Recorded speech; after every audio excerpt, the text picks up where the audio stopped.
Hello viewers, this is Aarti Sharma and today we're gonna discuss about RBI. Yes, the Reserve Bank of India. You all know that RBI is the Central Bank of India. But ये central bank आखिर होता क्या है? Central Bank of any country is basically a national bank that provides financial and banking services for its country's government and commercial banking system, as well as it implements the monetary policy and issues currency. इसलिए India का central bank that is RBI India में money supply को control करता है. In simple terms money supply is the total amount of money in circulation और in existence in a country. But still, there are four standard ways of calculating money supply as well. These are M1, M2, M3 and M4. Where M1 is equals to currency with public plus demand deposits. Demand deposits मतलब जो आपने अपने bank में savings account और current account में deposit करा रखा है. M2 is equals to M1 plus saving deposits of post office saving banks. M3 is equals to M1 plus time deposits and M4 is equals to M3 plus all deposits with post office saving banks. अगर India की बात करें तो according to CEICdata.com, India money supply M1 was reported at 695.987 US billion in April 2023. So this money supply is controlled by RBI. But how? We're gonna discuss later because first let's know more about RBI. So start करते हैं RBI की establishment से. RBI की establishment date है 1st April 1935 and it was established in accordance with the provisions of Reserve Bank of India Act 1934. इसके central office की बात करें तो initially it was in Kolkata, लेकिन 1937 में it was permanently moved to Mumbai. But ये central office होता क्या है? सेंट्रल ऑफिस यानी गवर्नर का ऑफिस. गवर्नर यानी the leader of an organization, मतलब जो इंसान आरबीआई को लीड करता है, आरबीआई की वर्किंग्स को कंट्रोल करता है, वो आरबीआई का गवर्नर होता है और सेंट्रल ऑफिस उन्हीं का ऑफिस होता है. इसके अलावा सेंट्रल ऑफिस में ही all the discussions and decisions regarding policies take place. Now let's move on to the basic functions of RBI. The first function is that it regulates the issue of banknotes. मतलब it has the sole authority of printing paper notes and making it available to use. लेकिन एक चीज़ ध्यान रखना कि जो 1 रुपए का note होता है और जो कॉइन्स होते हैं वो आरबीआई इशू नहीं करता, बल्कि मिनिस्ट्री ऑफ फाइनेंस इशू करता है. सिंपल टर्म्स में वो गवर्नमेंट इशू करती है. इसके अलावा 10 का नोट, 20 का नोट, 100 का, 200 का, 500 का, 50 का हर नोट आरबीआई इशू करता है. Second function is it keeps reserves for ensuring and securing monetary stability in India. समझाने के लिए अगर मैं एग्जाम्पल लूँ तो कोई भी इंसान अपनी सैलरी को पूरा खर्च कभी नहीं करता, बल्कि कुछ पोर्शन बचाता है ताकि फ्यूचर में कोई प्रॉब्लम हो, जैसे उसको अगले महीने की सैलरी 15 दिन लेट मिले या फिर किसी और सिचुएशन की वजह से उसे ज़्यादा पैसों की ज़रूरत हो, तो वो उस बचे हुए पोर्शन को यूज़ कर सकें. The same thing is done by RBI but on a very big level, that is the country level. The third function is it operates the credit system of India. आप सभी जानते हैं कि commercial banks create credit. Commercial bank मतलब SBI, HDFC, axis bank etcetera, and credit मतलब loan. So it is the duty of RBI to control the credit through CRR, repo rate and open market operations. The fourth function is it formulates policies according to the needs of the economy. And the fifth function says that it maintains price stability in India. So RBI was established for performing these basic functions. Now let's know about Central Board of RBI. The Reserve Bank's affairs are governed by a Central Board of Directors.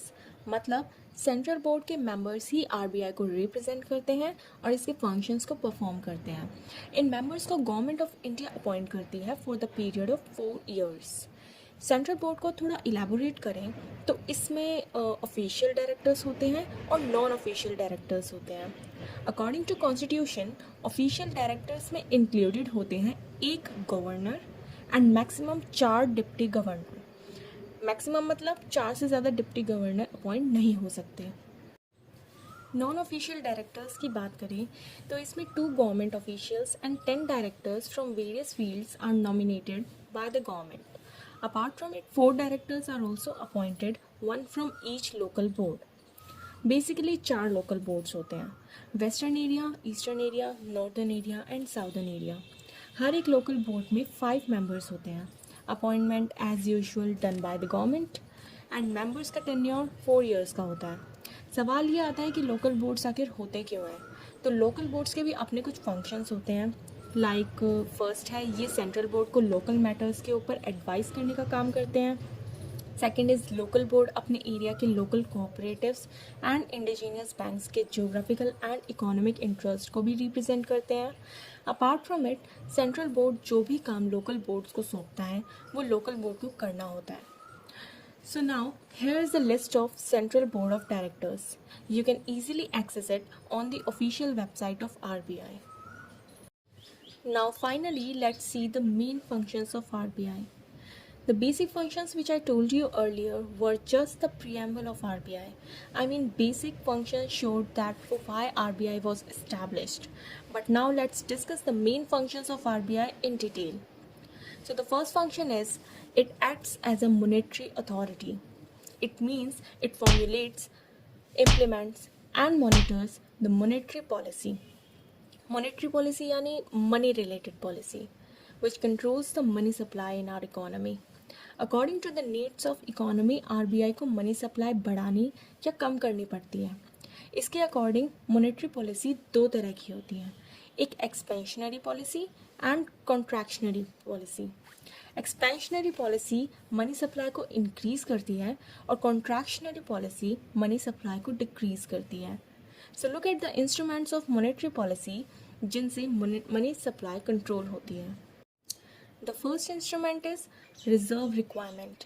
देखिए, जो commercial banks होते हैं ना, like SBI, HDFC etcetera, इन सभी banks के पास जितना भी पैसा होता है जो हम सब ने इन बैंक्स में डिपॉजिट करा रखा है, उन पैसों का कुछ पोर्शन इन बैंक्स को RBI के पास रिजर्व रखवाना होता है। Reserve as I said for the safety purpose. So जो अमाउंट रिजर्व रखवाना पड़ता है RBI के पास, ये बैंक्स फिर इस अमाउंट का यूज़ नहीं कर सकते।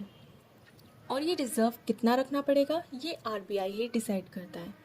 लेकिन इससे मनी सप्लाई कैसे अफेक्ट हुई, ध्यान से समझिए। देखिए, जितना भी पैसा लोग कमर्शियल बैंक्स में डिपॉजिट कराते हैं, कमर्शियल बैंक्स उन पैसों को लॉकर्स में बंद करके नहीं रखता, बल्कि उसे दूसरे लोगों को लोन्स के फॉर्म में दे देता है। अब सोचिए कि अगर RBI इन बैंक्स को बोलता है कि इन्हें अपने डिपॉजिट्स का ज़्यादा पोर्शन रिजर्व रखना पड़ेगा, तो ऑब्वियसली ये बैंक लोन कम प्रोवाइड कर पाएंगे, जिससे कि लोगों के पास कम पैसा होगा। It means money supply in the economy decrease हो गई। और इसके अपोजिट अगर रिजर्व कम रखना पड़ेगा तो लोन ज़्यादा प्रोवाइड कर पाएंगे। So money supply increased. So RBI according to the needs ये डिसाइड करता है कि कब रिजर्व ज़्यादा रखवाने हैं और कब रिजर्व कम रखवाने हैं। The second instrument is open market operations. RBI works on behalf of the government, means RBI government की तरफ से सिक्योरिटीज़ को सेल और बाय करता है। सिक्योरिटीज़ यानी स्टॉक्स, बॉन्ड्स, डिबेंचर्स एट्सेट्रा, यानी इन्वेस्टमेंट्स के टूल्स जिसे RBI other banking authorities and open market में सेल या बाय करता है। ओपन मार्केट मतलब पब्लिक। अब इससे होता क्या है, जब RBI सिक्योरिटीज़ को सेल आउट करता है तब बैंकिंग अथॉरिटीज़ और पब्लिक इसे खरीदती हैं, यानी RBI को पैसा देते हैं और सिक्योरिटीज़ खरीदते हैं, जिससे money supply in the economy कम हो जाती है।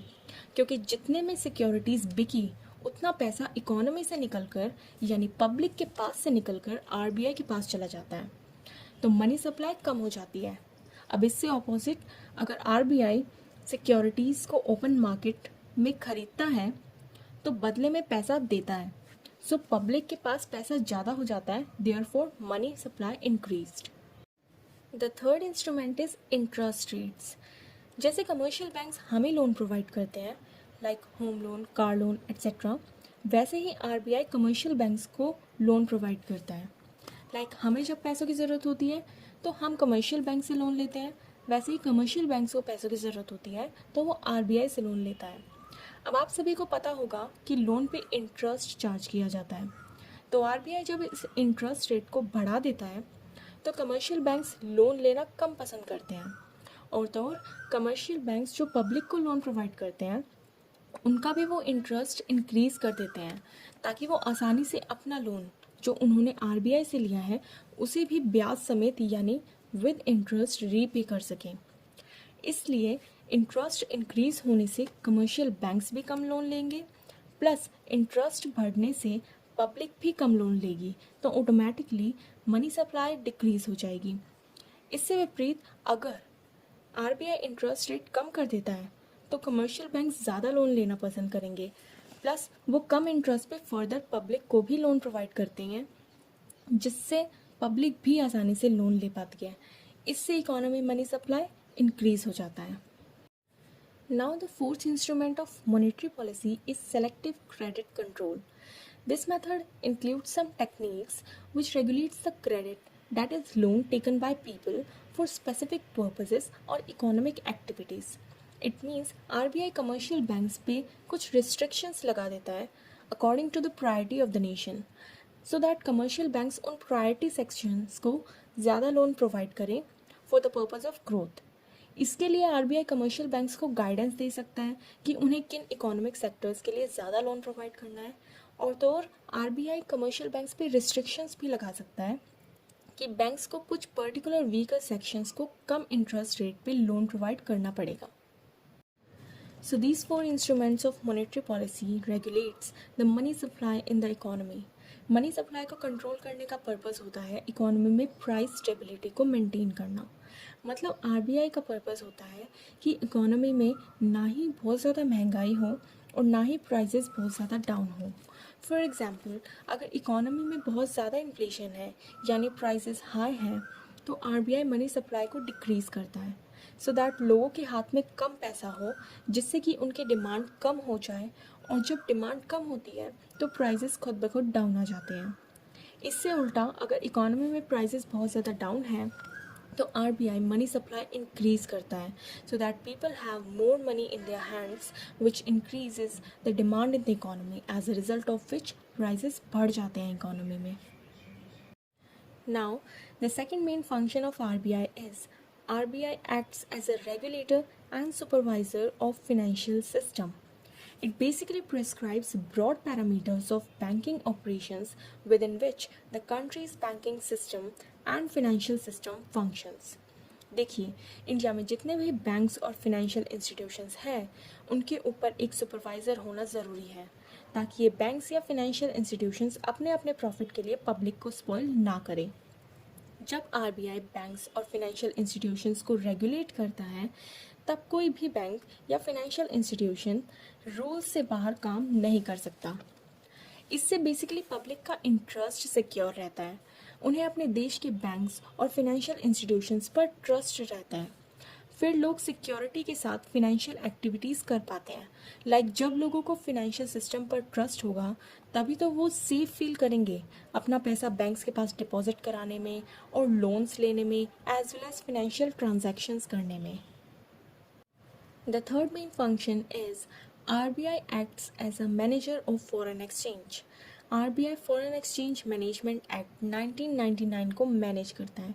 फॉरेन एक्सचेंज यानी एक कंट्री की करेंसी को किसी दूसरे देश की करेंसी में कन्वर्ट करना एट प्रिवेलिंग एक्सचेंज रेट। जैसे these days $1 is equal to around 82 rupees. ये रेट डेली मार्केट फोर्सेस की वजह से चेंज होता रहता है। लाइक मान लो हो सकता है आज $1 इज़ इक्वल्स टू 82 रुपीज़, कल हो सकता है $1 is equals to 82.5 rupees, and so on. Foreign exchange की ज़रूरत बेसिकली तब पड़ती है जब हम किसी फॉरेन कंट्री के साथ ट्रेड करते हैं।